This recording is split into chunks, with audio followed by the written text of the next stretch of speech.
আকাশবাণী কলকাতা গ্রামীণ সংবাদ পড়ছি রক্তিম ভট্টাচার্য।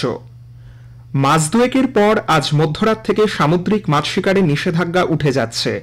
সুন্দরবনের কাকদ্বীপ, নামখানা, ফ্রেজারগঞ্জ, সীতারামপুর, রায়দিঘি, সাগরের বন্দরে ও ঘাটে ঘাটে এখন মৎস্যজীবীদের ট্রলারগুলি ভিড় জমাচ্ছে।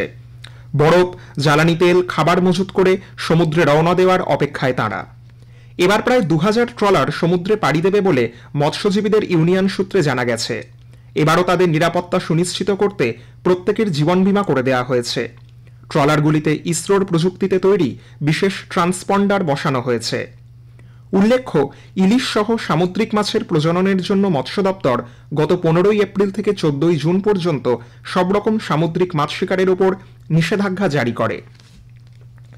মুর্শিদাবাদের মৃতপ্রায় ভৈরব নদকে পুনরুজ্জীবিত করতে রাজ্যের সেচ দপ্তর পদক্ষেপ শুরু করেছে। দুদিন আগেই দপ্তরের আধিকারিকরা পরিদর্শনে এসে পরীক্ষার জন্য নদীর বালির স্তর খুঁড়ে মাটির নমুনা সংগ্রহ করেন। নদীর বর্তমান গঠন ও মাটির ধরন অনুযায়ী পরবর্তী পদক্ষেপ করা হবে বলে সেচ দপ্তরের ইঞ্জিনিয়াররা জানান।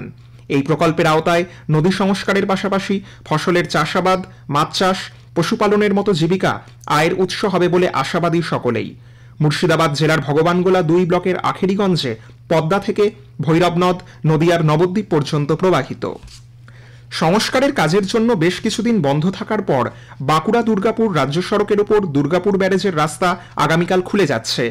দুপুর 12টা থেকে ওই রাস্তা দিয়ে যানবাহন চলাচল শুরু হবে বলে খবর। 1 মাসেরও বেশি সময় ধরে দুর্গাপুর ব্যারেজের সংস্কারের কাজ চলায় এতদিন নদীবক্ষে অস্থায়ী রাস্তা দিয়েই চলছিল যাতায়াত। ঘূর্ণাবর্ত এবং নিম্নচাপ অক্ষরেখার প্রভাবে রাজ্যের প্রায় সব জেলাতেই আগামী কয়েকদিনে বৃষ্টির পরিমাণ বাড়বে বলে আলিপুর আবহাওয়া দপ্তর জানিয়েছে। আজ কলকাতা সহ দক্ষিণবঙ্গের প্রায় সব জেলাতেই হালকা থেকে মাঝারি বৃষ্টি হবে। উত্তরবঙ্গে আগামী 2 দিন ভারী বৃষ্টির সম্ভাবনা।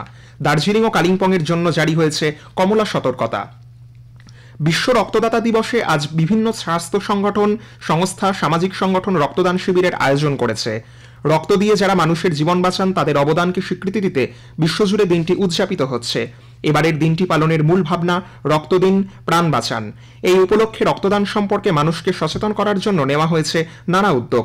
পুরুলিয়া জেলায় আজ সকালে voluntary blood donors association, NSS, NCC, state bank of India, Purulia journalists club সহ বিভিন্ন সংস্থার পক্ষে পদযাত্রা করা হয়।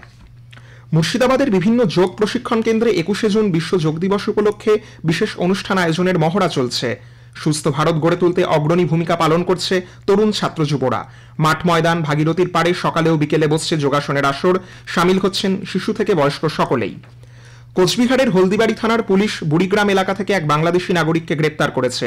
জীবন দাস নামে ওই ব্যক্তি বাংলাদেশের হরিদেবপুর থানার ভুরারঘাট এলাকার বাসিন্দা। দিন 7 আগে অবৈধভাবে জীবন দাস ভারতে প্রবেশ করে। স্থানীয় বাসিন্দাদের সন্দেহ হওয়ায় তারা পুলিশে খবর দেন।